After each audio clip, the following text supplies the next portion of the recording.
Howdy, it's I ain't here no bell, and I'm here to answer some more questions. You guys have a lot of great questions, and I'm having a blast answering them. So by all means, ask away. Um, so we arrived here in Kentucky. So let me start. Let me legit start way from the beginning.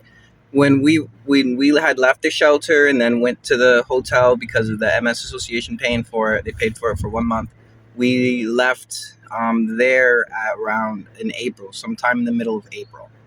We then arrived in Kentucky in April.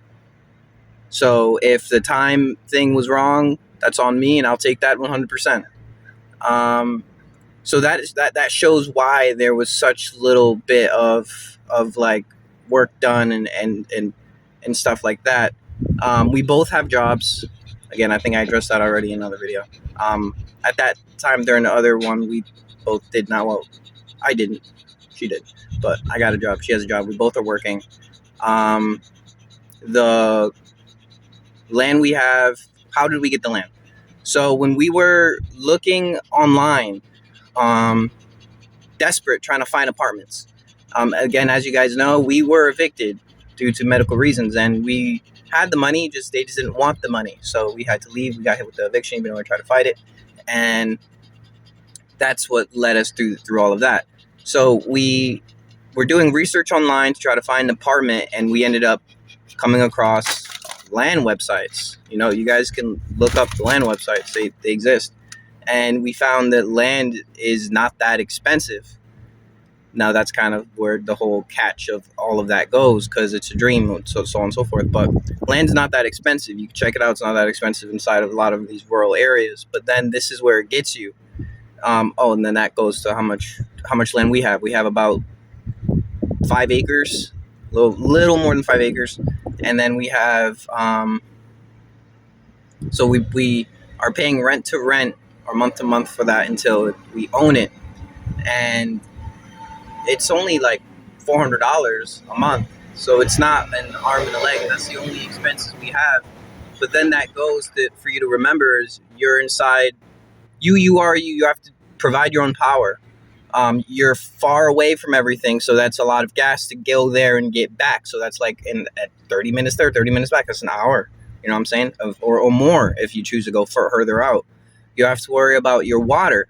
You have to worry about your food. You have to worry about, I said electricity, your electricity and how you're going to be charging everything and all that. So there's other things, and all of these expenses stack. And then if you want Wi-Fi because you're off grid, you need to purchase Starlink, because you're going to want to have Wi-Fi, play games, talk to your people and stuff, so people know everything's okay.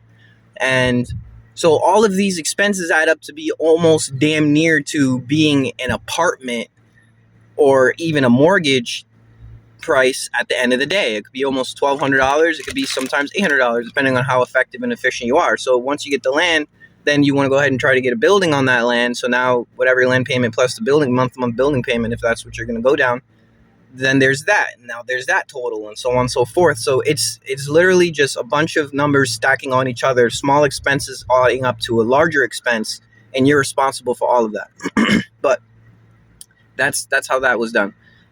We found that on our own accord. Again, there's no way for us to have known this man. We're from Connecticut. This man's from Kentucky. You know what I'm saying?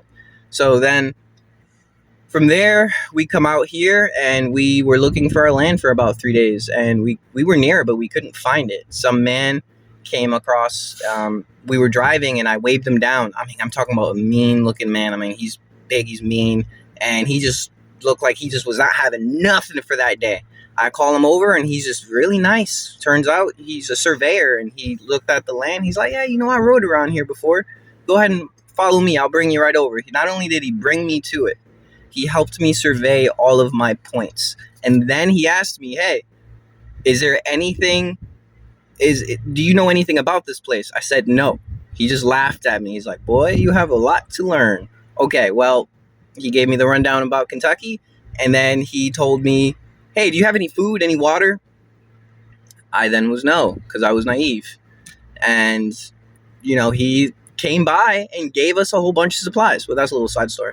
How did we pay for it? So around that time in April, as you guys know, that's taxes season. we literally took our taxes from our jobs, because I was working a chef. She was doing veterinary clinic stuff. So we both were making some sort of money that we had return on, because that was before all the medical stuff happened.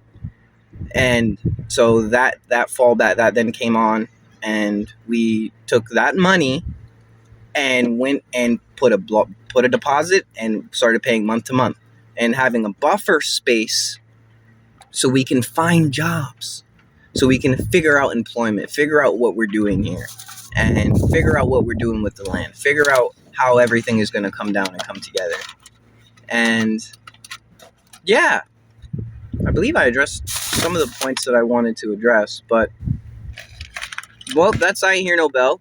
And that's until next time. By all means, you guys, anything you want to know, we're here. We're honest. We have nothing to hide.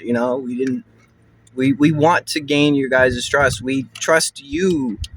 You guys teach us. You guys helped us. If it wasn't for you guys, the trust that we have for you guys is so deep. I mean, at first we were like, no, you guys are so on point on everything you do, from construction to research to it's amazing. You guys amaze me, and I'm it's an honor to have you guys watch us. So thank you so much for feeling like that we're worth it. God bless you, and until next time, peace.